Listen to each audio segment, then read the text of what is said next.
Home the gold. He could be too far. No, he's kicking. Oh, what a catch! Puts a spicy forehand out in front of Naomi Morcilla. Move for the win. Team Canada. Garrett Wu! Santos with the layout grab. Oh, that fantastic grab. The claws of Chapa. Canada just became the world champions. Canada and the rest of the world, you're listening to the Huckin podcast. I'm one of your hosts, Theo, living in Kingston, Ontario. Normally I say, or sometimes I say I'm flying solo. I am flying solo temporarily. So stay tuned for one of the main events. We're going to have two today. So one is going to be with Travis Puckrin, a captain of YUM, the Forest team. You'll hear about them in the news. And then we'll have a couple people from UBC, Jonah, Ash, and Nick Sanchez. And we'll be joined by a returning Danie Proby. So that's main event number 2. So get stoked for that. So thank you for tuning into the podcast, your coast-to-coast guide for all things Canadian Ultimate. Quick life update. I got to update you on that. The banquet season is over. So survived banquet season. Baseball season's upon us. So, I've been watching a lot of games, and I'll be attending a Jays game very soon. So I'm pretty stoked about that. And I'm also stoked that Danie is going to be, spoiler alert here, the TC Mix team has signed up for a tournament in Toronto, the big early season tournament, the Toronto Ultimate Exhibition, otherwise known as Tux. So it'll be fun to potentially, if I go there, to see Danie in person again. So that'd be fun. And that's what's going on in my life in terms of the work. And then with Frisbee, just been heading to some different tryouts and getting some vibes and just getting some reps in. So that's been a fun time. And as we turn into mid-April, we know it's tryout season. Some teams already been announced. I see some junior teams announced. I've seen some adult club teams. A lot in Ottawa, they're getting their stuff together early. Except for Ottawa Open, I've seen they just announced their tryouts recently today, Phoenix and Phoenix. But Stella's had their team, and then juniors as well. So I know Crank is still in their tryout phase. So that's just on the East Coast. I've seen other teams. General Strike already released their roster a long time ago. And other teams are slowly kind of getting those together. So get excited because Frisbee season's coming upon us. But there's a lot to talk about still with college. And we saw bids come out. I'm pretty stoked about that. We're going to talk about all of that in the news segment right now. We now have breaking news.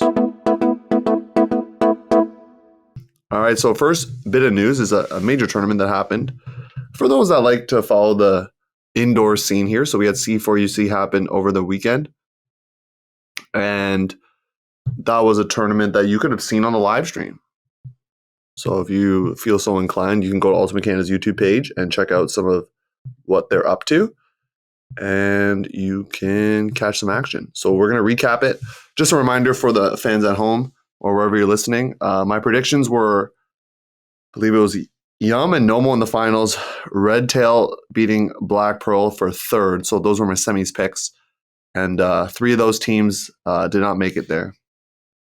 One of them didn't even crack the quarters. So tough, as they say, sometimes when you're picking, especially in the indoors, and you haven't seen the teams really.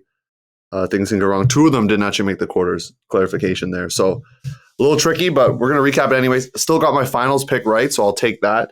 And like I said in the intro, you'll hear from one of their captains and a person that helped start the team, YUM, in Travis Puckrin. So stay tuned for that after the news.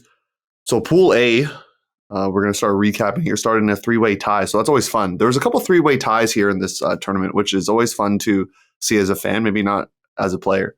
So Wax On Wax Off beats WWD, another team from Ontario, by 3, 17-14. Pride of Nova Scotia, I'm just going to call them that. I don't know if that's what they intended, but that's what they're going to be called. They beat Wax On Wax Golf, big dub on the stream, 16-14. But then they lose by 3 to WWD. So what does that mean? Well, by Wax winning by 3 and only losing by 2, they get a +1 point diff. WWD is 0 because they won and lost both by 3. And then Pride of Nova Scotia, by virtue of losing by 1 extra point, they actually -1, throwing them into 3rd in their pool. So that's tough. Experience Saskatchewan going 0-3 in that pool. Love that there's the regional diversity, but I think just a little too much firepower from these other teams. Moving on to Pool B, a little more straightforward, a little more expected in some ways. YUM takes it 3-0. Nomo comes up 2-1. Bad Temperament from Newfoundland, come on.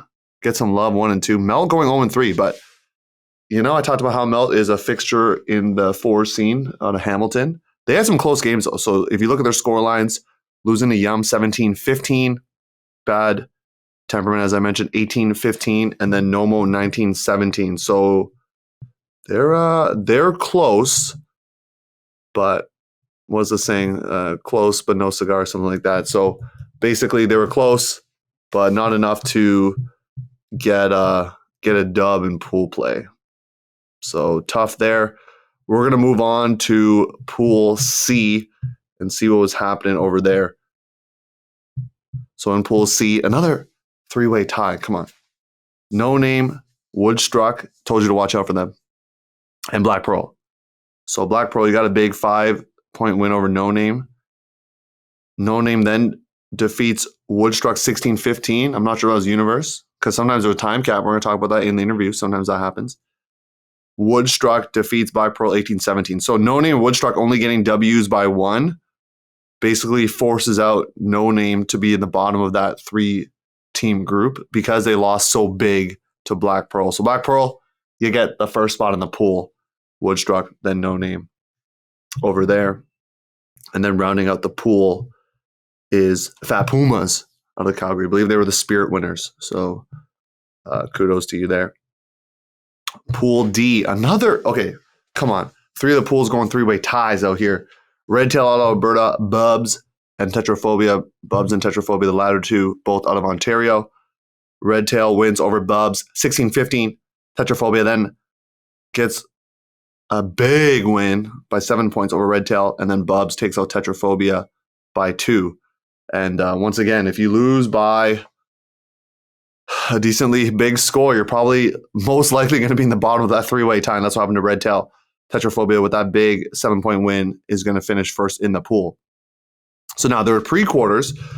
If you had won your pool, then you kind of escape. You don't have to play this like 420 or for some teams 5-10 game.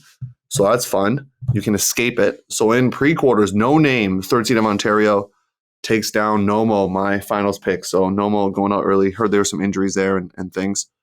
Or some things didn't go their way, let's just say. I'm just going to clarify through one of the messages I received here.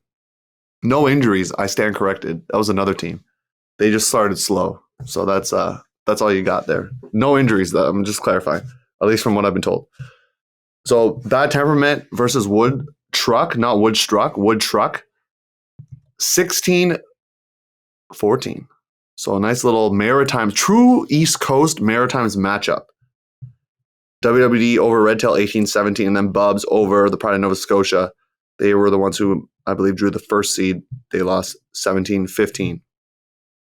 So now we got quarters on Sunday morning, waking up 9:55. That's a very generous start time for those teams because you get to enjoy a little sleep in, whereas the other pool had to start 8:15, so a little tougher.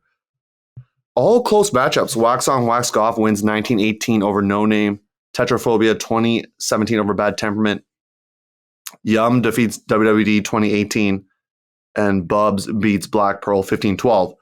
So 3 points being the largest margin of victory. That's pretty cool. All quarters being tight. In the semis, YUM's semifinal not tight, defeating Bubs 20-11, and Wax On, Wax Off taking out the final seed who got the final bid here, Tetraphobia 2018. Setting up a pretty sweet final with players that definitely play together in club and also know each other pretty well and are friends off the field and on it as well.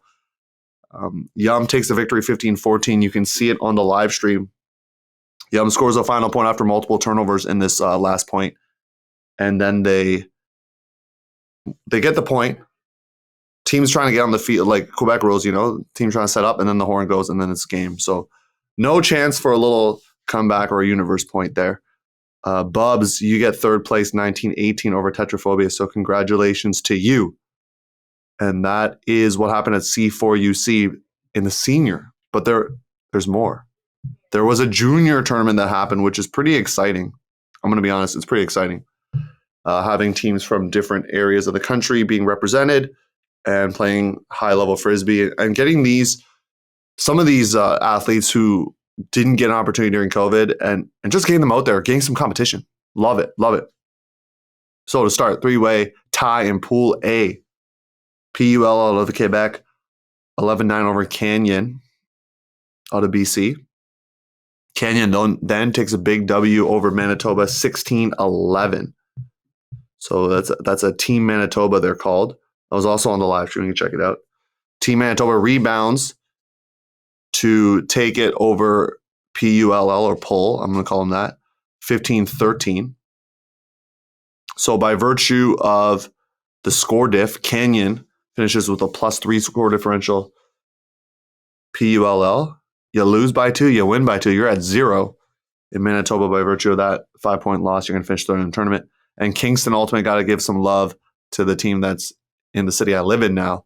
They finished last in the pool, and they helped fill in the tournament when Ultimate Canada was looking for a team. So thank you for filling it in and giving these high school athletes some experience. That's always good.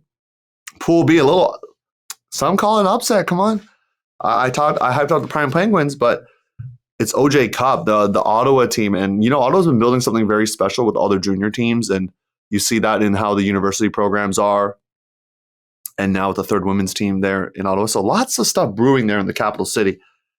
And the OJ Cup gets a big W on the stream over the Prime Penguins, 13-9. Penguins finish second. Ontario West takes out NL Storm to make themselves 1-2. And then NL Storm goes 0-3. But the story's not over for the Storm out of Newfoundland, okay? They actually get a big W in quarters. There's no pre-quarters, only 8 teams. They defeat Canyon, who was the first seed out of their pool, 14-13. Gotta give you some love for that.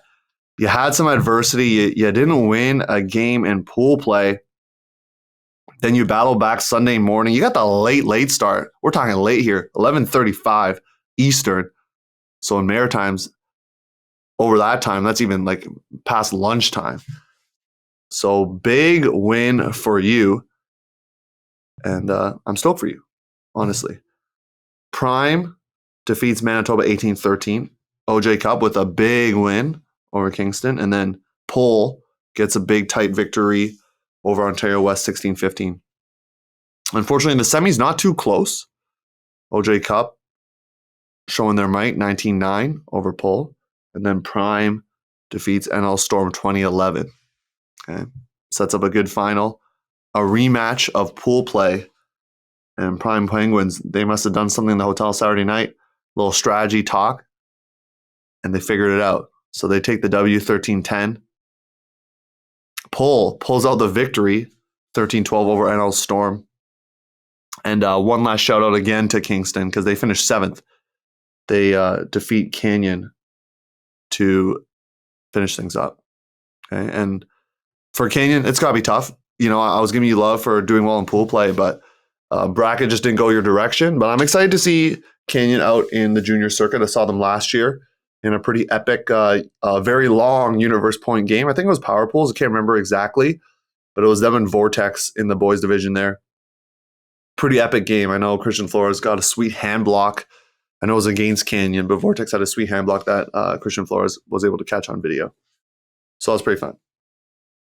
That is the recap of indoor fours, but there was more action happening this weekend. Okay, we're going to jump into college. We're going to go West Coast, Best Coast here. Northwest Challenge men's happened. We talked about the women's that happened the week prior. So UBC, congratulations, you win it all. We're going to have Nicholas Sanchez and Jonah Lee Ash on the podcast. So spoiler alert, they win it all. They're going to come on for the main event to talk about it. And so in pool play, they take care of business. They defeat Dartmouth Pain Train 15-5 and then the Whitman Sweets 15-7. Then they run into a little adversity over here. They lose to Utah State 11-8 in the top seed crossover.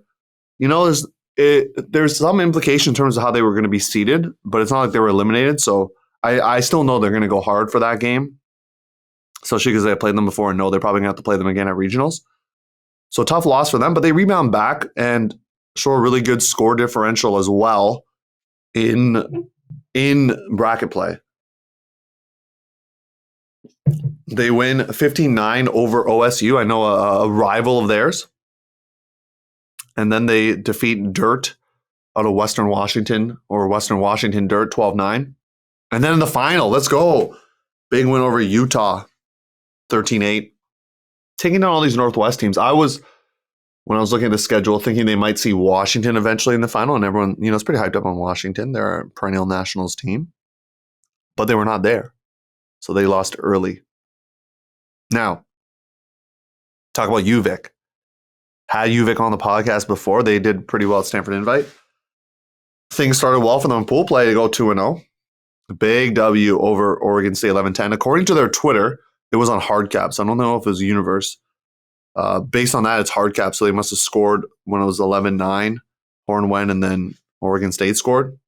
They blasted Chico State. Still don't know where that is. 14-7. But in quarters, they take a tough loss to the Pain Train 9-8. There's a video of it on the Pain Train Twitter where they just throw up a jump ball basically on Universe, like 3-4, multiple people from, a couple of people from each side, so like 3 or 4 people total. Dartmouth comes down with it, and then they get grittied on, which is not nice. I don't even know how in a Universe point situation you catch the disc and then you think, I'm just going to gritty on the other team. It's just what the kids are up to these days. But UVic did take half 8-7, so tough loss there. They followed that up with a couple close games. 11-8 to Utah State being a bit closer. They do lose the revenge matchup against Oregon State by 5, so not as close. So they're going to look to rebound at conferences and then eventually regionals. We're going to talk about the bid situation after I talk about these other tournaments that happened, because there was also some tier 2 and 3, they're calling it, Northwest Challenge. So on the women's side, the Thunderwolves, you were seeded last, but you win the whole thing. You get the W. Let's go. You won 3 pool play games, including a 7-6 win over, on the schedule, they're called the Whitman Gender Diverse Suites. They did lose to Portland University's Uproar in the final game of the day. They were seeded as A2 in their bracket, and then they're going to win over here, okay? They're going to defeat Claremont. I believe they're the Brain Eaters, at least on the open side, because I saw them at D3 Nationals last year. Defeats Portland's B team, Uproar B. And then I'm going to say thump, but they beat handily Whitman 9-3. That won by 6 in the final. That's pretty good. So that's pretty exciting for you, Thunderwolves. I believe that's where your season ends. Been told that UBC doesn't allow 2 teams to actually be represented at sectionals or in the postseason somehow. So they can't send an A and B team from what I've been told. So Thunderwolves, your season ends there. But you got to be excited that you finished your season with a big W. And UBC Men's B, you also got to be excited. Your name threw me off. I'm not going to lie to you, UBC B, because, it was DILF. Dude, I love Frisbee, I think. I think that's what that's based on. I can correct and find out. But they actually go out and win as well. So, there's something in the water over there. These B teams, I keep telling everyone, you gotta be stoked about B teams because they are the future of your program. So you might think that if you're on the B team that you might never see the light of day on the A team, but I can assure you that there have definitely been people moving up. And when people graduate, this is what happens. So Dude, I Love Frisbees is what they're referred to as. So Dude, I Love Frisbees, how do they do? They were seeded third in Pool B. They came out of the pool 2-0 and reseeded to first. They took out Bangarang 13-5. Bangarang, yeah. I don't know if that's a reference to a Skrillex song there. They also defeat Pride of Washington. These teams with the Pride names, love it. 10-9, close victory there. They dropped a game to the Puget Sound Postmen, putting them as the kind of Pool B or BC seed number 2 in the bracket. Take down the Throwbots 15-7. a close win over Reign, 14-13. Then a revenge victory over the Postmen. You gotta love it. 15-10 the score. So at first, I didn't know that they had won because their name, once again, doesn't indicate that they're from UBC. So it's been clarified to me that it is, in fact, UBC. So congrats to you, both the B team, something in the water. I was told by our very own Danie Proby, ironically, UBC Women's the only team not to win in the Northwest Challenge. But we're excited for big things to come for that UBC Women's team as well. They're still seated pretty high in the algorithm here. And you're going to hear about the algorithm, how it plays tricks on players, and even just coaching staff as well in the interview with UBC Men's coming up. So, bid picture. Northwest currently, as of, well, this is updated through April 3rd. This is all going to depend on if BYU plays or not, okay?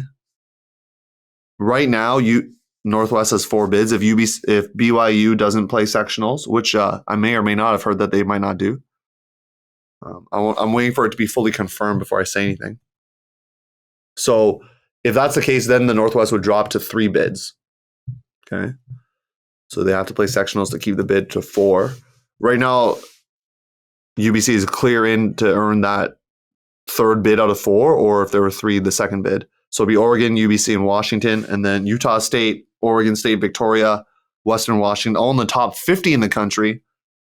So Victoria, you dropped 10 spots through your performance this past weekend, and they're going to look to make some upsets out here, trying to get into nationals, okay? That's what's happening in men's and Northwest. But I got other news for you within men's, and then we'll switch over to women's. New England, you got 4 bids. And I bring that up because some team out in Montreal was definitely keeping an eye out on this bid picture. So McGill, you're 37th right now. So obviously not going to earn a bid, but hey, 4 teams earned a bid on your behalf. So you're hoping to steal a bid from one of these teams. UMass coming in 3, Vermont 5, Brown 11, and Tufts 13. There is a team above McGill right now in Northeastern at 21. So if McGill's going to make that, hey, they have a shot. Is all I'm going to say. Last year they had a shot, a little more far-fetched, but this year 4 bids, 6 teams, because the next team is Middlebury, who's D3. The team after that is Harvard. So I believe McGill did drop a game to Harvard. So hey, don't sleep on Redline. They were a very good team back in the day when they had John Stubbs and Mark Vandenberg. A little different now, but hey, McGill did lose to them. Okay. So McGill would have to take out Northeastern and probably a Tufts or Brown to make it to nationals. I don't see UMass or Vermont going anywhere close to a game to go situation. I think they're just heads and above the rest of the teams in the region, based on what I've seen and what I know. So now moving on to Great Lakes. Sorry, not Great Lakes. Metro East. Moving on to Metro East. How many bids do you think they have? You guessed it. They got 1. Curiously, right now, it says Ottawa has earned the bid for them, but I think they're just the first Metro East team that shows up. But I'm pretty sure 10, you have to play 10 games. So it ended up being Rutgers, who's 63rd, actually. Either way, Ottawa's not going to regionals, as you heard in the last interview from Desmond Staples. So Ottawa will not be there. But there is a bid for Metro East, and I heard through the grapevine another school is going in. So when I see the schedule for conferences, I can confirm that they're actually going to be there. But I did get word and wind that there is a college men's team out in Ontario that's going to be headed to the U.S. postseason and trying to make a run, steal a bid out here, okay? Now let's go to women's. Northwest, how many bids we got? We got 5 bids. Let's go. BYU does hold one of them. But from what I've been told, it's kind of it looks like irrelevant, because even if BYU doesn't take the bid, the next team would be, based on what I see here, would be Western Washington, which is another Northwest team. So even if BYU doesn't go to sectionals, once again, I think I'm hearing that, but I don't want to confirm or deconfirm that statement. But Northwest would still have many bids, 5. So Vic, you have the last bid currently, and obviously BYU drops out, then it would actually be Western Washington with the last bid. But I'm feeling pretty good. UVic has shown some moxie this season. They're 15th currently in the rankings. They have some pretty good wins, I think, and some losses that are encouraging as well. So close like losses to BYU and Western Washington show that they can hang with the Northwest best.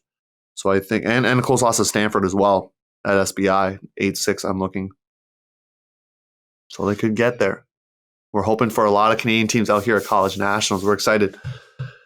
In terms of Metro East, I haven't heard too much about, and I could be wrong, but someone please tell me if your team is going, because if you don't tell us, we often don't know. But it'd be nice to see if another Ontario team decides to make their way into Metro East. Currently, the team that's holding the bid is Yale. SUNY Binghamton was the team that actually made it last year. And I don't know if they have had a great season. They don't seem to have the same hype as they did last year. So we'll see who makes it out of the Metro East. But hey, if you're an Ontario team, I think the deadline's probably too late now, but consider it for next year, okay? So that's the bid situation right there. That's your news. Gonna take a quick break. Then it's gonna be main event number 1 with Travis Puckrin. After that, another quick break. And then we're going to hear from UBC men's and Danie as well. So stay tuned for all that after this break. Spring college season is here and the warm weather is on its way. That means it's reversible season. Breakmark is giving away free reversibles for teams that order a bundle. With prices starting at just $75, it's the best way to have your team looking game ready this spring.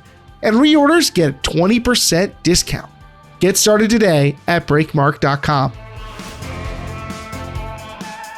Welcome back. First main event. There's a lot of things, like I said, in the news that happened over the weekend. So we're here to celebrate one of those big things that happened. YUM taking the championship. Love to see that in the fours there, C4UC. So we have one of their captains, Travis Puckrin, on the podcast. Travis, introduce yourself and tell us how you're doing. Yeah. I'm Travis. I play for the Rush and played for Hound the past couple of years. Captain YUM for the fours this year and have since 2018. Really happy to be on the podcast, like talking about Ultimate almost as much as I like playing it. Yeah, just happy to come on and talk about the team, give some shout outs and tell some stories.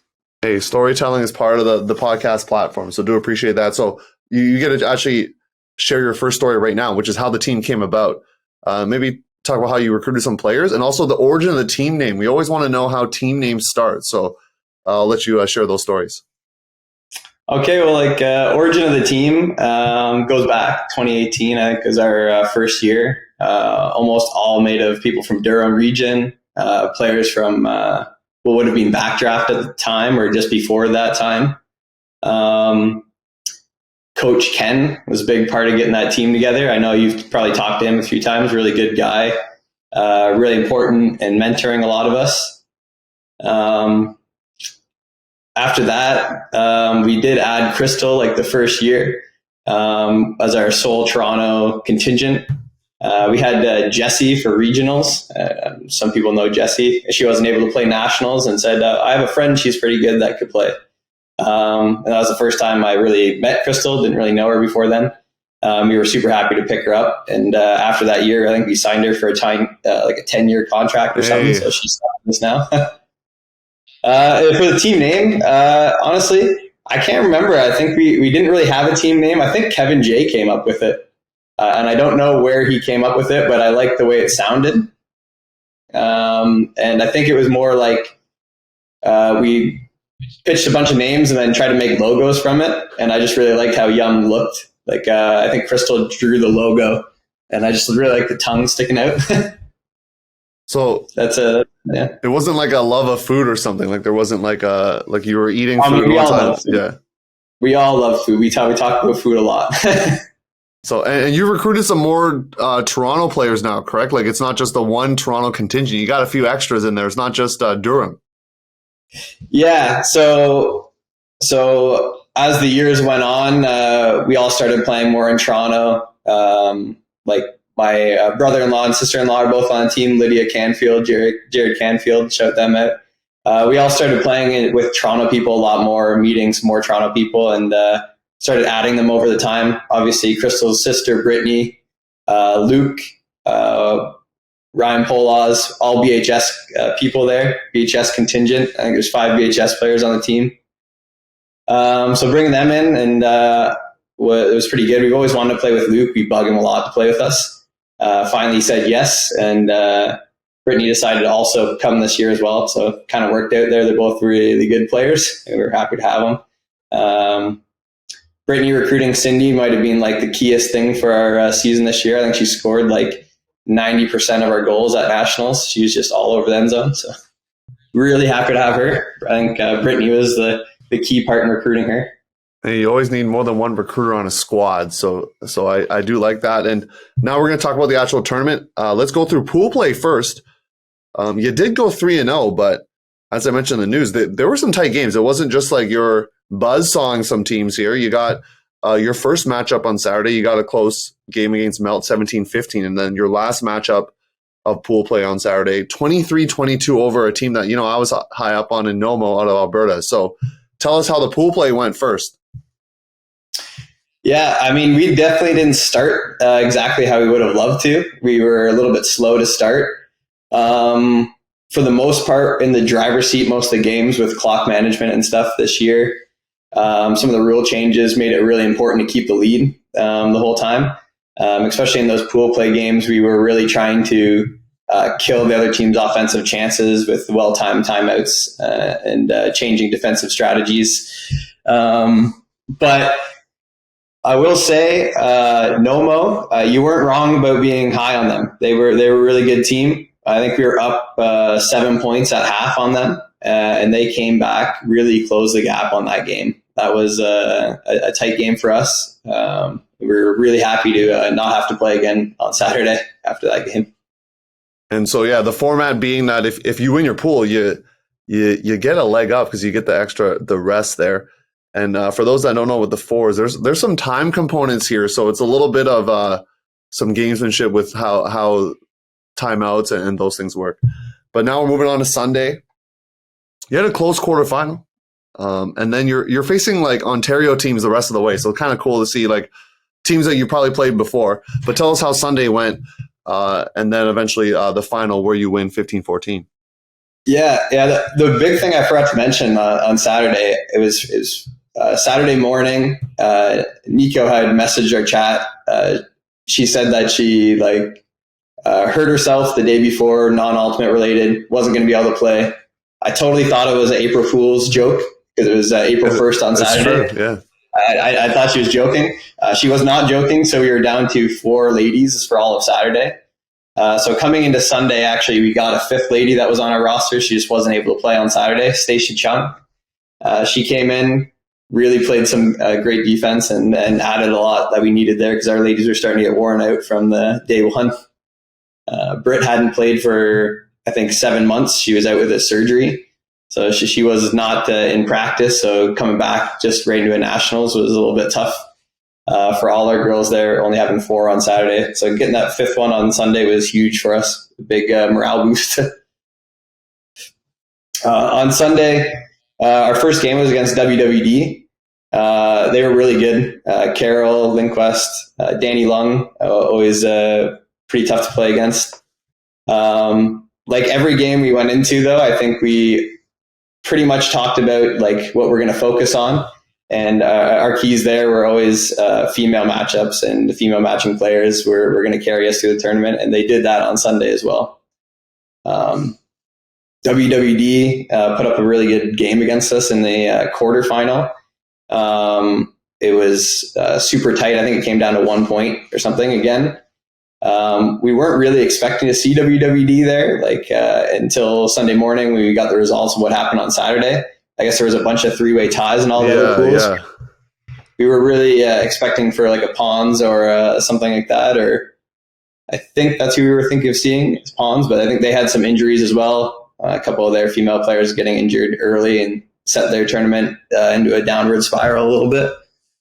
But WWD wasn't an easy team to beat. Even though they were, I think, like the 5th seed out of Ontario, they were still just as good as any other team, for sure. You get a big victory over Bubs, another kind of Toronto-based team, 2011. But then the finals, 15-14, on the live stream. So if you want to go back and watch it, you can on the Ultimate Canada YouTube channel.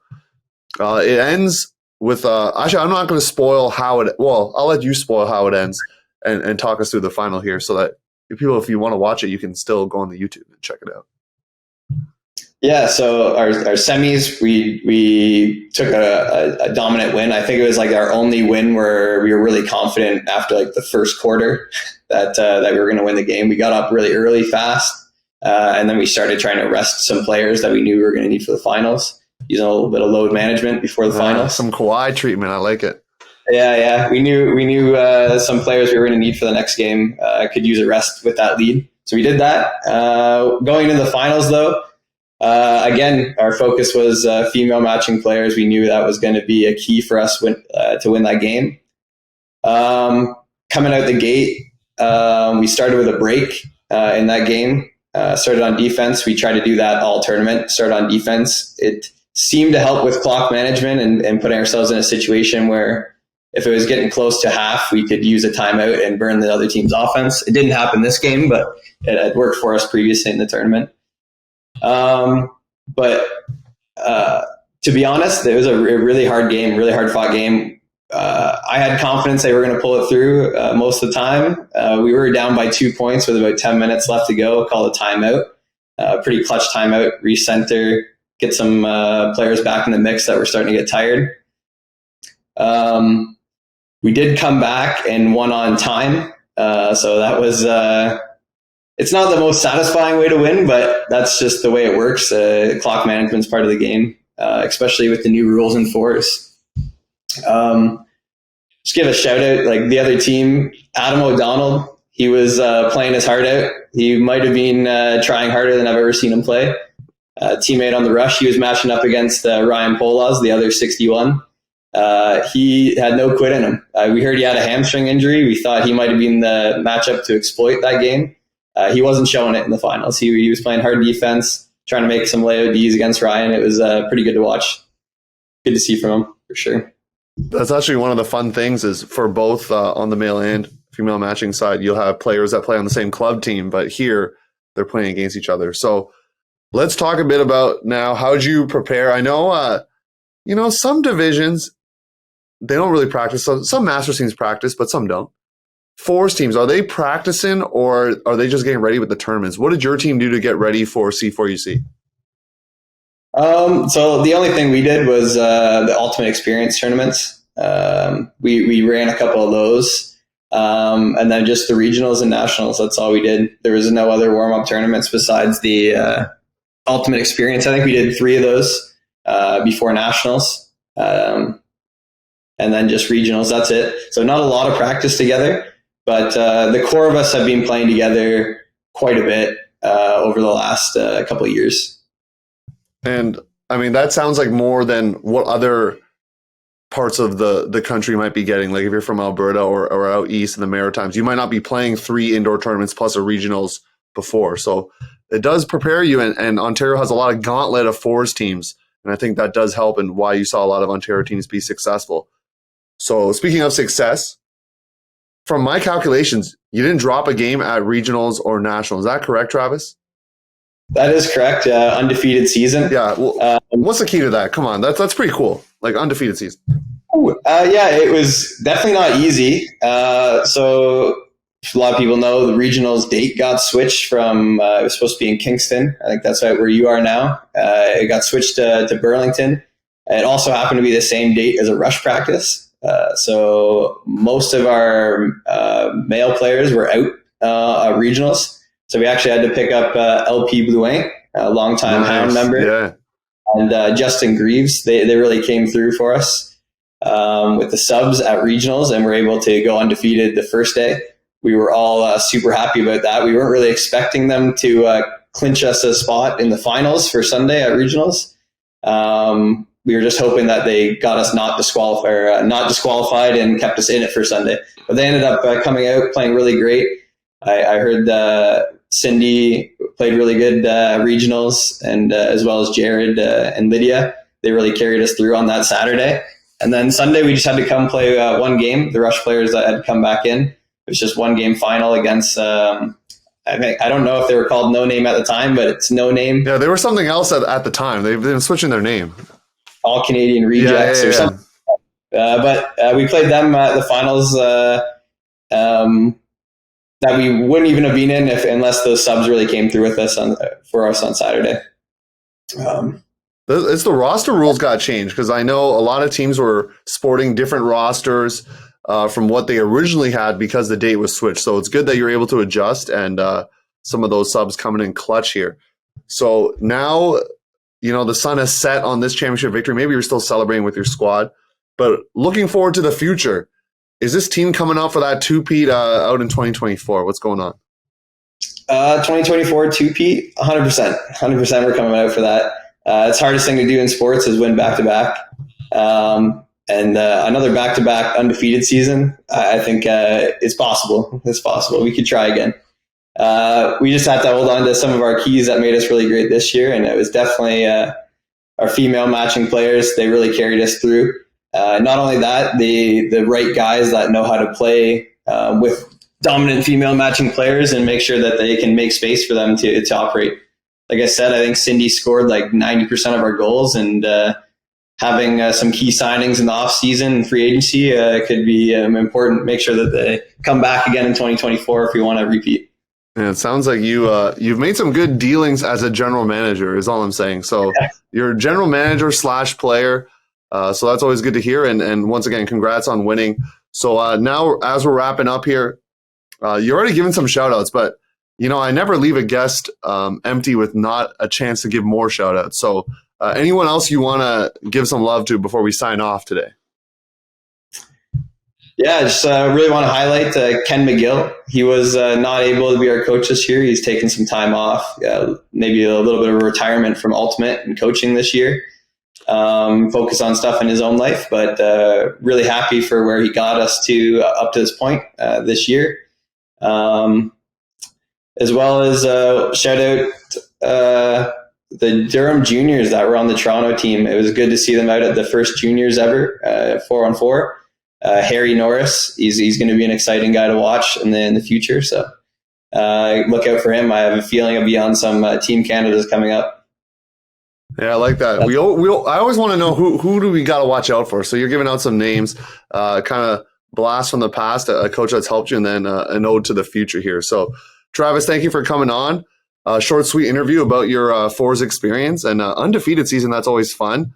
And hopefully that four success for all those players is going to translate out into the outdoor season, AUDL and club. I know your club is Hound is heading to PAUC, correct? I know you weren't prepared for this, but that is correct. You're going to PAUC, correct? That is correct. Yeah, we got a exciting PAUC roster going down to Dominican, and we're looking to do pretty good. We've heard some rumors of what teams that might be going there and stuff. But it should be a good, exciting tournament with some good competition. So wishing you all the best for you and the rest of your forest team as they head into club and different endeavors. So Travis, once again, thank you for coming on the podcast. For the Huckin audience, stay tuned because we got more interviews coming up for you. A couple of members of UBC going to jump on the podcast. Jonah Lee Ash, the coach, and Nicholas Sanchez, as well as Danie's going to make an appearance for that one. So stay tuned and we'll be right back. Salut, c'est Nina Prévost d'Iris Ultimate et de Team Canada et vous écoutez le podcast Huckin, votre guide d'un océan à l'autre pour Ultimate Canadien.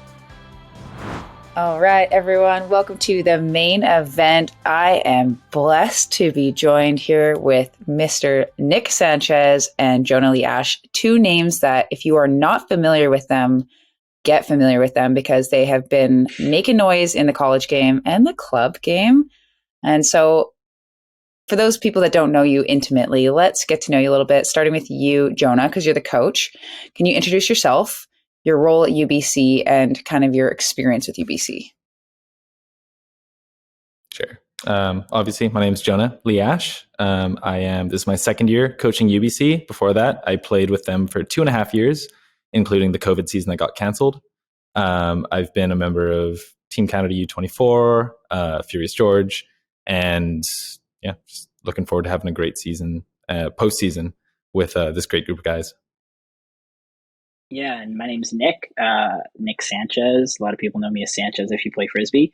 I've been on UBC. This is my 5th season now, 5th and final season. I've been a captain for the last 3 years.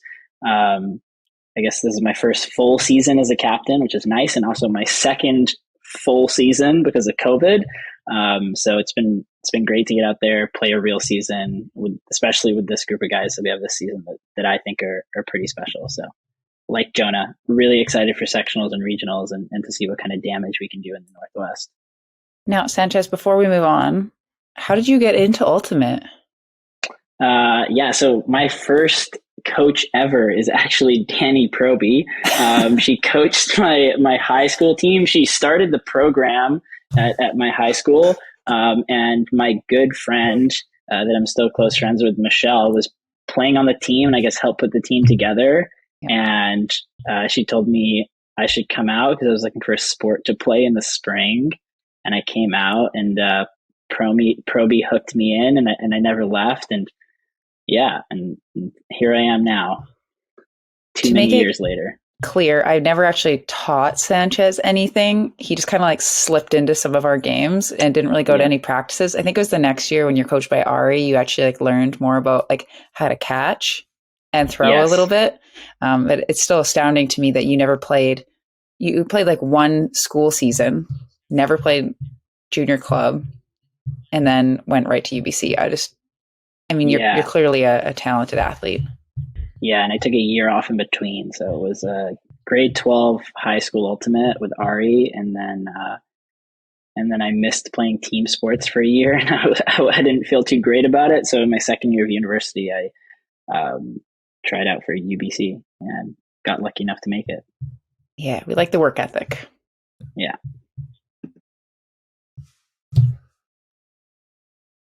You'll actually be hearing more about that work ethic in the subs only. So if you're a sub, you make sure you tune in for that. And I was wondering why Danie was asking that question, but then I kind of just knew what the answer was going to be. So appreciate that. And now we're going to shift gears into the actual tournament. You are here because you did some pretty cool things on the weekend. Before we even get to what happened, tell us how you prepared for the tournament. Your team had played 2 tournaments previously, SBI, Stanford Invite. Now moving into this tournament, Northwest Challenge. Jonah, how did you and the coaching staff prepare the team for this tournament? Yeah, so it was a lot of systems work. So I guess I'll start by saying, for those who don't know, UBC has 3 coaches this year: myself, Arina Tickman, and Edward Guo. I'm kind of an individual player development coach. Edward Guo's in charge of our offensive systems, and Ari is in charge of our defensive systems. So it's been really nice having being able to delegate each of those 3 jobs to 3 different people, so they can focus all of their energy into figuring out what the best offense to fit our personnel is, what the best defense to fit our personnel is. And so a lot of our preparation going into Northwest Challenge was just refining those systems and experimenting with some new things. We ended up basically scrapping a lot of our defense and coming in. We're playing some, I don't want to give it away, but I doubt anyone's going to be able to figure out how to stop it. We started playing some back shoulder defensive positioning stuff, and it turned out to be insanely effective.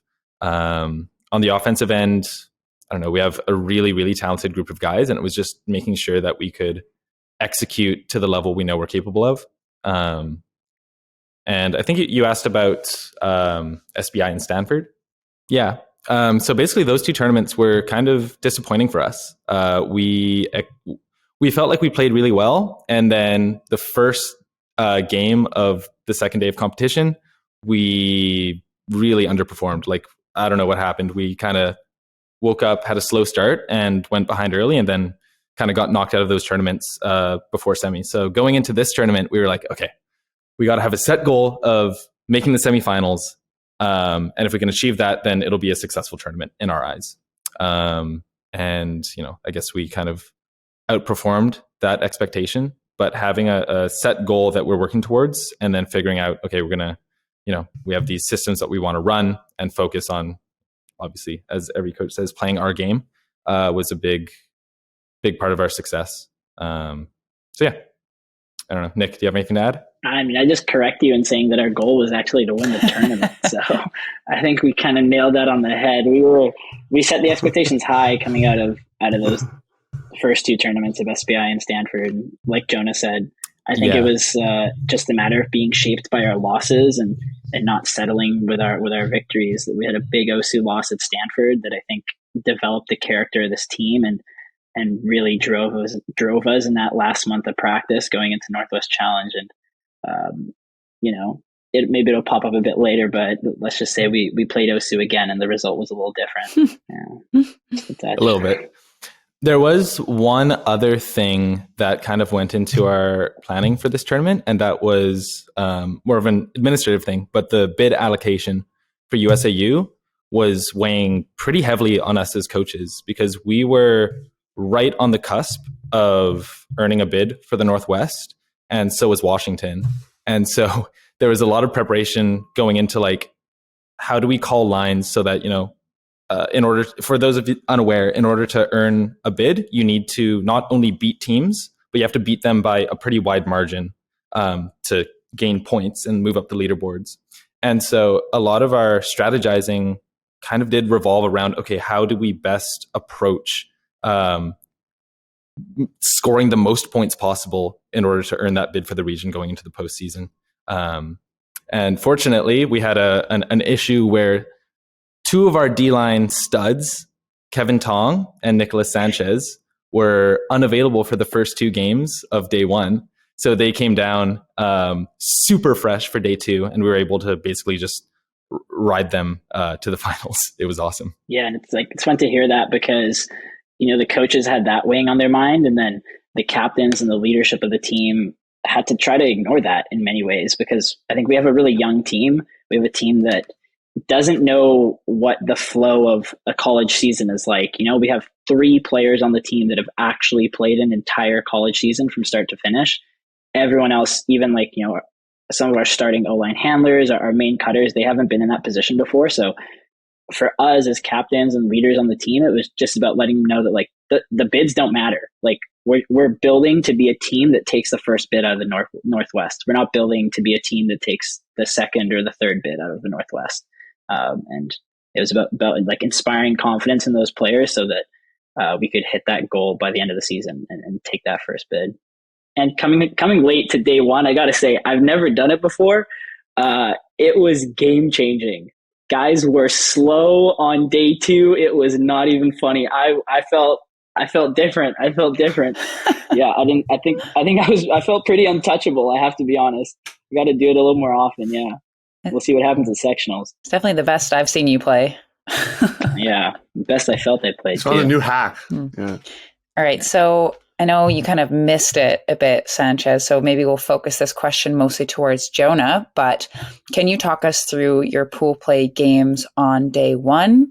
I was following along via the internet and it was good and then it was not good. Can you tell us about it? Absolutely. So we had 3 pool play games on day 1. Our first 2 opponents were Dartmouth and Whitman. And the scouting report told us that these weren't really teams on our radar. And so we didn't know what to expect going into those games.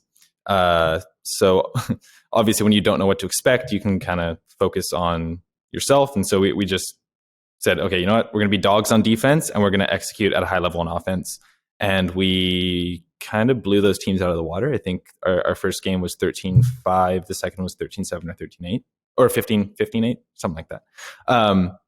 And then we faced off against a team, Utah State in power pools, which is a team that we played against at Stanford. It was our second to last game of the tournament. And we had a really, really tight universe point game with them. Little bit heated, tempers were rising. And so we knew that they wanted, revenge against us. And so going into that game, we kind of had an idea, okay, they're going to be pretty good throwing in the wind.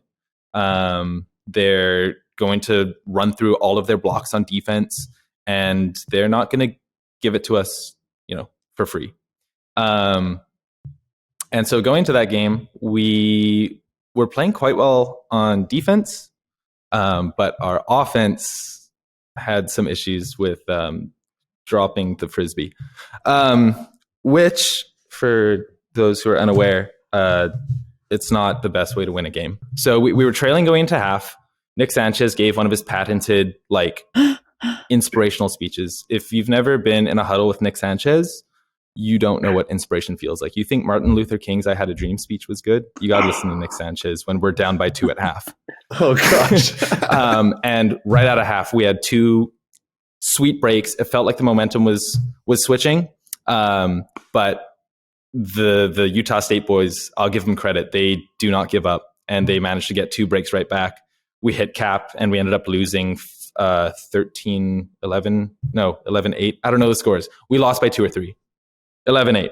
Yeah. 11-8. 11-8. You got it. And so we were like, oh man, we're gonna blow this again. We're feeling super deflated. Like, that was a game we felt like we totally had to win, and we didn't. And it felt like a replay of SBI and Stanford.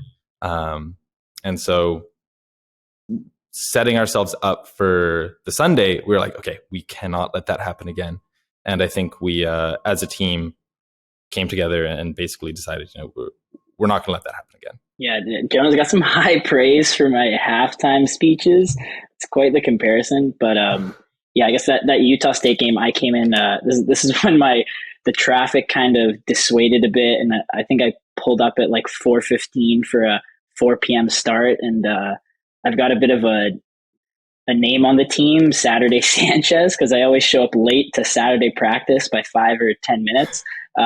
So the whole team was kind of echoing Saturday Sanchez as I rolled in, 15 minutes late to our 3rd game of the day, which is maybe a little later than I'm used to. But yeah, I think as I came in, maybe to echo some of what Jonah said and add on to it, I usually have a pretty good feeling about where the team's at. Even without seeing their play, I think just like mentally and emotionally, I'm pretty in tune with where the team is. And I could kind of see it as I came in, as I walked onto the field and was warming up during the, 4th point of the game, that I was going to have to pull out one of those speeches to make something happen. And luckily, like you said, we came out with 2 breaks at a half, but I think sometimes you come into a game and the emotions of your team are a little too far gone, and there's only so much that you can do as a leader, as a captain, whatever it may be, as a coach, where it just comes down to the team itself, to finding whatever it is they need. And every game it can be a little different. And that game we just didn't quite find it at the end, beyond just like a superficial performance level of, as Jonah said, catching the disc is important in Frisbee. But there's things that go into catching it that I think can be missed sometimes. And we'll chat about it, but we found it in day 2 for sure. Yeah. So in day 2, we talked about this in the news, but I'll refresh the audience if you're just popping in for this segment. So quarterfinals, you take down Oregon State 15-9, then a 12-9 win over Western Washington, and a 13-8 victory over Utah. Score differential of 40-26. You might see that score diff on a first day, but you're seeing it here on a second day, so that's pretty dominant out here. What changed overnight from that Utah State loss then to coming out and putting out a great score differential? So Nick, I'm gonna go with you first. Maybe you gave a speech in the hotel or something. Maybe you're onto something there, Theo. I don't know if it was a speech, and I don't know if it was me, but it did happen overnight, I guess. It wasn't really something that happened at the games. It was something that it was work that was put in the hotel rooms. I think this team is pretty blessed to have 3 captains and maybe 10 to 15 guys that I would call leaders. And some of those leaders, slid into my Slack DMs and let me know that there was something they wanted to chat about. And I call them Saturday rounds. So Saturday night, I'll do a round of 3 or 4 hotel rooms, where usually try to see about 15 to 20 guys on the team. And I'll just get the emotional pulse of the team. So see where everyone's at. And thankfully, a lot of those leaders reached out to me. I got a chance to talk with them, see what they felt was off, especially in that Utah State game, and what they felt needed to be brought into day 2. They gave me some really good ideas, allowed me and had trust in me to sort of bring that to the coaches, to the other captains, and lead the team the way that I feel I know how to lead the team. And those guys also stepped up huge in day 2. I mean, I think our sideline energy in that first game was unmatched, like absolutely unmatched. It was maybe the most fun I've ever had playing a game on this team. And it just rode into the second game, and it rode into the third game, where it was just break after break, and everyone was making a play. It was like from 1 to 25 on the roster, I saw every single player make a play. And the confidence guys were playing with, everyone was catching the disc. That was huge. And like crazy catches. I mean, we had guys like Wesley Wong who were just skying a pile. Ryan Graves was skying a pile. Bryn McCall was flying halfway across the field to lay out D someone. I had those fresh legs on day 2, so I got to snag a couple of run through Ds. That was nice. But yeah, it was just, everyone was out there dogging it, and it made a difference. And as a team, we came together, and that made probably the biggest difference. I just want to say, so after our loss to OSU at Stanford, that was actually the impetus for us implementing a new style of defense, and getting to play against the team that beat us with a defense that we developed basically to beat their style of play. Was a really good opportunity to see, okay, is this going to work? And I think 15-9 victory. I think it's reassuring to know that the work we've been putting in between these 2 tournaments has been forward progress and not just kind of a fool's errand, if you will. It was really sick to see how effective the defense was, and to know that any team that plays like that, we can stop them, which is Huck happy, send it deep. So if you're listening to this, watch out. It's like a big Oregon State following that we have for this podcast. Yeah.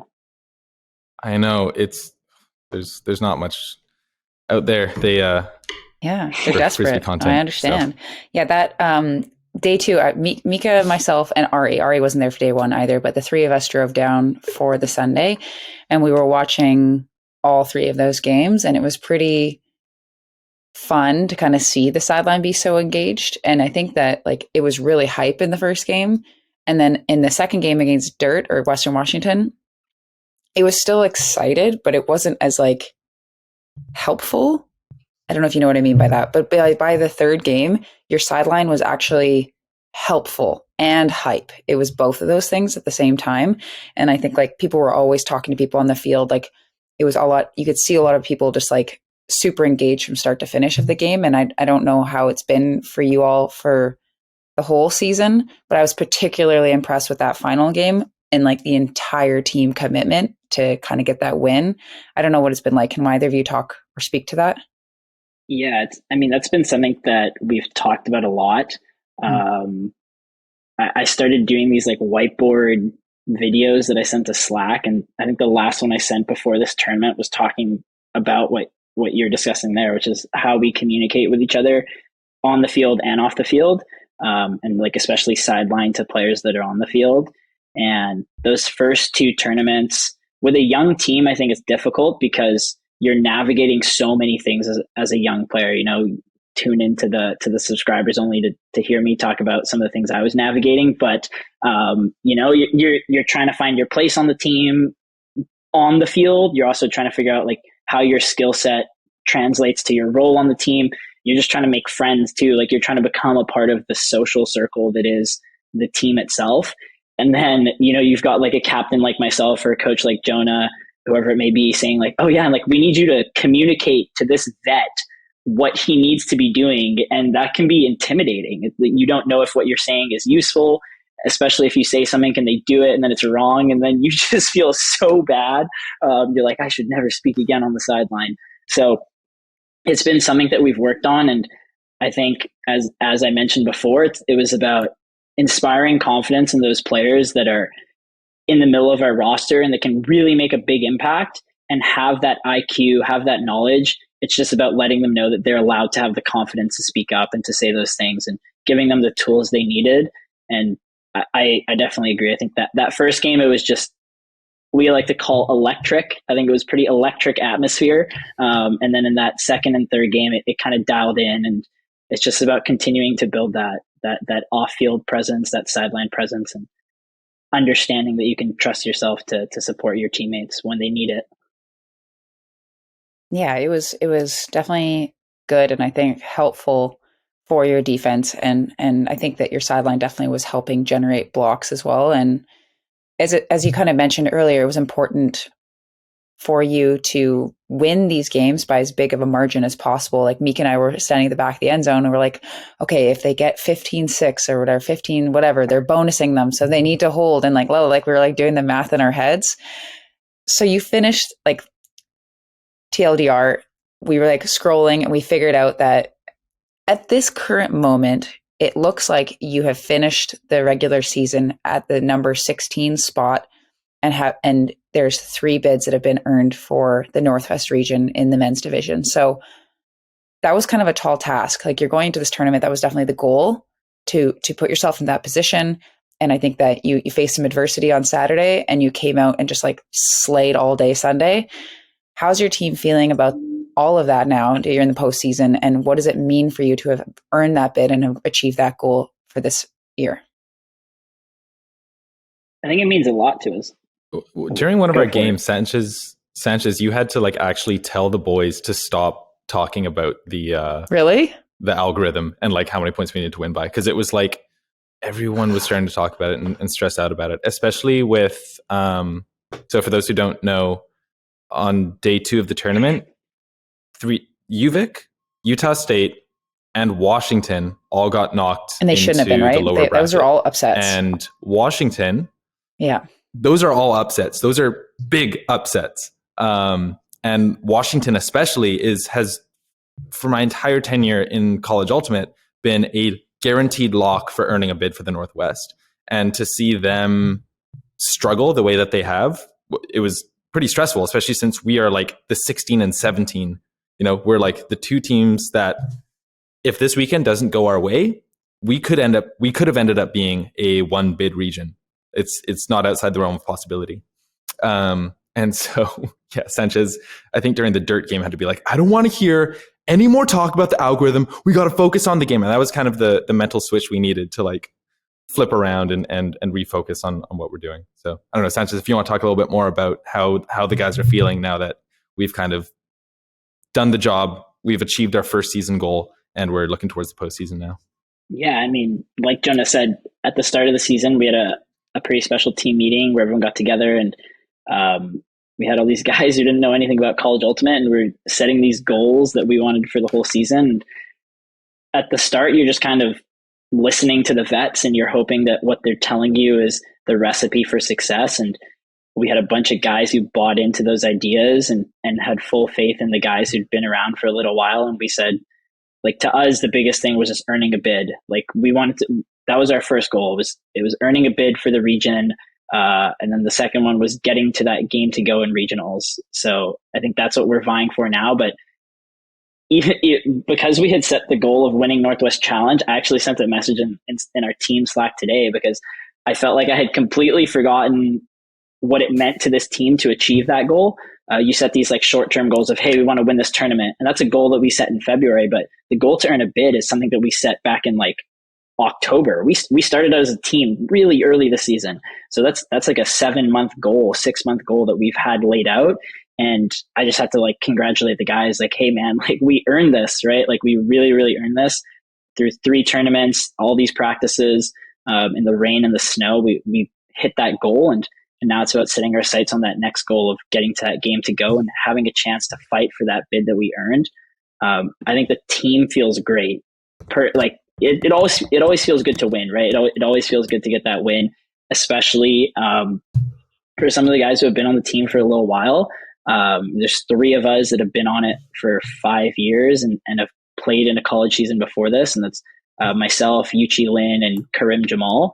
And Jonah's been around for a while, and it was sweet when we got that win against Utah at the end. And I was like, what am I going to say? Like, this is the moment to have that like winning speech, you know? And Jonah came in, he was just like, I've been on this team for like 6 years, 5 years, and this is the first tournament I've ever won.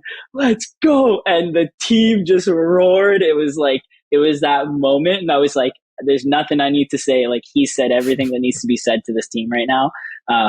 So it was a special win, but the eyes are definitely on what's to come on sectionals in 2 weeks and regionals going ahead. And I think the big thing for us is like, and it maybe is encapsulated in what I had to say about not thinking about the bids, is like, I've tried to preach for the last little while that our team's goal is not to like take the third bid out of the region, right? Like, that's not teams whose goals are to take the third bid from their region. They don't consistently make nationals, right? They're not the perennial powerhouses like UNC or Oregon or whoever it is, right? So I've told the guys, like, our goal is to be undeniable, like to leave absolutely no doubt in every game. You play those teams and they walk on the field and like, you're scared, right? Like, we'll play against an Oregon back in the day and it was like, I'm worried. Like, this team could beat us unless I'm at my best. And that's the kind of team that I want us to be. I want us to be a team that shows up to regionals and everyone looks at us and they're like, we need to play our absolute best game. Otherwise this team's going to stomp us. So our goal is we earned our bid, but like, we're taking the first bid out of the Northwest. Like, that's what we're fighting for. So. I love that. I think that is the kind of confidence is so important in this game. And I saw so many break trains and runs happen when I was just watching on Sunday. I feel like almost more so in the men's game than in the women's game. There's like tight games with runs of breaks. In the women's game, it's either like trading with a break or two or a blowout. And I think the confidence to be able to be like, get broken and be like, this is our game is super important in the men's game from what I've observed. I'm going to kind of deviate from this part of the conversation to ask you a question, Sanchez. Your dad was there, right? Yes. Yeah. He was sidelining, whether you knew it or not. And did you notice, and have you ever given him feedback that when the play is right beside him, he should move? There's so many times where you were like, we were doing zone O and like, for some reason your team really likes to throw where the zone wants you to throw to. So you're like living on that sideline and your dad's little face is just like poking out over the sideline, not moving, just like front row seat to the action. Yeah, and I'm like, who's going to tell Daddy Sanchez that he shouldn't be there? But I guess you haven't. Yeah, no, I definitely haven't. It's funny. To me, it was just sweet to have him there. He's so cute. So like, I started playing 5 years ago, but I think my brother, I've been fortunate enough to have him come out to a couple tournaments last year, but that was the first time he ever came out, was last year to Northwest Challenge, and my dad came out last year to Northwest Challenge as well. So this is only the second time he's ever seen me play Ultimate, and he like drove me down there to get me down to the tournament after an exam I had on Saturday. So yeah, I don't really have the heart to tell him to move off the sideline. He's born as a soccer dad, so there's no throws you're getting in the way of. If the ball hits you on the sideline, then it's out. So to him, it was just like, to me, it was just nice to have him there. And yeah, I don't know if I'll be telling him to move. Maybe it was helpful. I don't know. We got the win, so maybe he blocked a couple key throws or something in there. But yeah, it was so cute. It was mostly when we were on offense that he would be like standing there. Like the entire sideline would move back, and then your dad would just be there, like hands leaning behind forwards, his back, even just like leaning forward. It was crazy. It was awesome. Yeah, he's making sure everything is being. I don't know. He's making sure we're swinging the disc properly. Doesn't want us to force anything down the sideline. That's fair. That's what it is. Yeah. Same. So I was like, why are you throwing to the sideline so much? Yeah. Yeah, actually, Danie, I do want to give you a shout out because you approached me at one point during that last game and offered some advice about how our Zone O should operate. Don't tell Guo. I was trying to do it when he wasn't looking. I forwarded that info to our O-line, and Kevin Tong executed immediately, and we broke through their zone like twice. I like Zone O a lot. Awesome. And I don't know. You told me you had a different strategy than I'd ever heard of too. So I was like, it's not my place. And I really have a hard time not butting in. So I was, who's gonna not get mad at me if I say something? Jonah. Jonah's nice. So not thanks Ari. for being A sweetheart. No, not your husband. He's kind of a dick sometimes.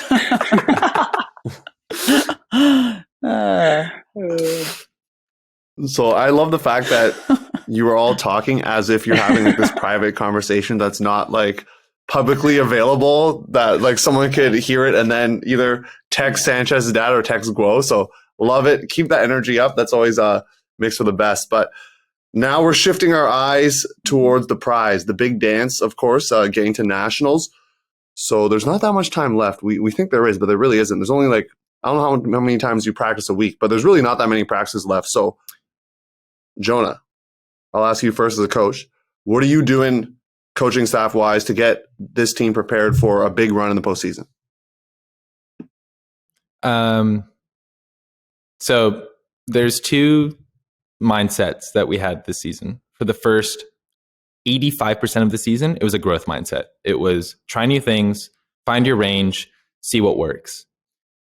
This past weekend and moving forward until the end of this season, we are shifting gears into a performance mindset. It's, okay, you know what works, you know what doesn't work. Now we have to execute on what works. So it's tightening up the throws, it's increasing the effort, and it's maintaining focus throughout every single practice with the same goal in mind. And as a coach, our job is to continually remind our players of that goal and to foster an environment where that, where working towards that goal is going to be our top priority. So it is mostly just refining the systems we've been working on all year and making sure that we're ready to execute them on game day at sectionals and then at regionals to win that game to go. And then Sanchez, for you as a captain, what's that look like preparing the team? More speeches probably coming, but what else are you doing to help prepare the squad? Definitely more speeches. Dream about the speeches. That's how they end up good. But I think for me, the biggest thing is we have a lot of great players on this team that have throughout the season spoken about how they want to send some of these vets to nationals, some of these guys that have put in a couple years of work. And for me, it's about letting them know, like, you don't need to send me anywhere, right? Like, you don't need to fight to send me to nationals. Like, I want you to fight to send the other rookies to nationals too, right? Like, my place on this team as being someone who's been around for a while is no more valuable than the guy who's only been here for a season. And the same way that, a mindset I tried to bring to day two is we'd have a couple points where we get a few break trains and then we could send on some guys who maybe didn't see the field as much. And I made sure, like, give me your jacket, give me the pants you've been wearing on the sideline. Like, I'm taking them off. And it was just like, I'm going to be so hyped for you. It was like my motto was always like, I'm going to work so hard to put you on the field because I was you, right? Like, I've been in your spot and I want to get you on the field. And I think that in this last month, it's about reminding the team that, like, we have the skills. Everyone on this team has the throws we need to win the games we need to win. We have the cuts we need to win the game that we need to win. And we have the systems we need to win the game that we need to win.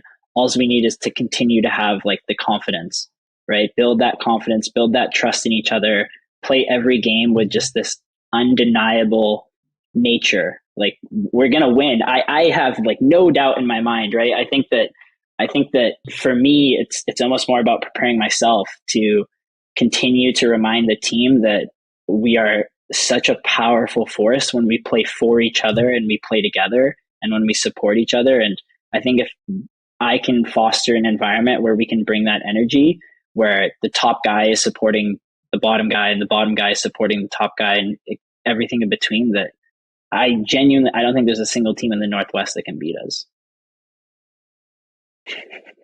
I'm hyped up right now, is all I'm going to say. If this is just a glimpse of your speech, come on, who doesn't want to play with Sanchez as the captain? You need, like, be undeniable, like, tattooed on your forearms or, like, somewhere, because that's like that's quotable right there. So I'm fired up. I want to run through a brick wall for Sanchez right now. Danie, are you fired up right now from some of the things that both of them have said this episode? I'm hyped up right now. I mean, I've known Sanchez for a long time, so I've had the full gambit of the speeches. But yeah, I think UBC is lucky to have a leader like Sanchez and to have a coaching staff that includes someone like Jonah. I think they're set up for success. I think this is the year. Hey, you heard it here first. Any final words before we sign off? Any you can shout out your mom or whoever else before we sign off. So I'm giving you this chance. Jonah first. You're up. I just want to highlight some of the players that really contributed to our success this weekend. Matthew Wood and Zephaniah Coe. Zeph has been playing for 2 years. Matthew Wood started on the practice roster. They both got burn in big games. Zeph came up with 2 huge blocks in the finals, which resulted in 2 sweet breaks. And just to be young guys stepping into big roles in big moments is awesome. I also want to give a shout out to Ryan Graves, who put the team on his freaking back day 1 and 2. The number of guys that he roofed and made look like children, including the game-winning goal on the last day, where he skied 2 guys and then gave the point at one, point at the other, and then you're too small celebration. It was awesome. You can check it out on Instagram. He was our MVP of the weekend, but I just want to give those shout outs to those guys. Yeah, I'll just shout out a couple more guys. And I'll also make a quick correction because Zeph actually got 3 blocks in the final, not 2. And I'm going to throw with him in an hour. So I got to walk into that throwing session knowing that I kept it accountable. Your boys. Yeah, I think I would also just shout out like Wesley Wong. I think he came into day 2 and he played out of his mind, especially in that OSU game. He had one sky that just like sent the team crazy. It was so nice. I think it was like 2, 3, 4 guys. I don't know. It was a pile, and he was the only UBC player, and he came down with it. And then I also think like Nathan Rorda in our Western Washington game was incredible to play with. I would just pick a spot on the field, and he would go there, and he was coming down with everything. Granted, he's 6'6", so that helps, but he was a very fun receiver to play with, and as a defender, he's really raised his level recently. So I think those 2 guys, on top of the guys that Jonah mentioned, were just huge for us this weekend. And I think a big part of that, those guys that we inspired confidence in and showed us what they're capable of. Yeah. That wraps up the segment. Thank you both for coming in, taking time out of your training schedule and all that to come on the podcast. So wishing you the best of luck. Hoping to see multiple Canadian teams out here at U.S. College Nats. That's the goal, okay? So thanks again for coming on. For the Huckin audience, we're going to take a quick break and be right back. This is Nick House from Regiment Ultimate in St. John's, Newfoundland. You're listening to the Huckin A podcast, your coast-to-coast guide for all things Canadian Ultimate. Thank you for tuning in to this episode of Huckin A. It's just me right now. We're wrapping things up. Once again, thank you for tuning in, being a subscriber. If you are, you can head to the subscriber-only segment where Nick Sanchez going to talk about how he went from practice roster to captain. That's a pretty cool story, having heard it myself. And I think it would inspire and get other people excited about that opportunity to move up and, chase your dreams and push yourself to be the best Frisbee player you can be. Okay, so tune into that. Like I said before, follow us on Instagram. We're not that active on Twitter. Don't follow us there, really. Facebook maybe as well. We're trying to post more stories. We're reposting all the stories of teams who tag us. So thank you, teams, for tagging us in tryout forums and rosters and stuff. We're trying to make sure we do that right now. And if you have any ideas, you can email us, huckina@all2world.com, or you can message us personally on Instagram or wherever else you know us. We love to hear from you. And that's it. There's going to be more Ultimate coming, so stay tuned for more good content coming your way. And that's it. We'll see you next time.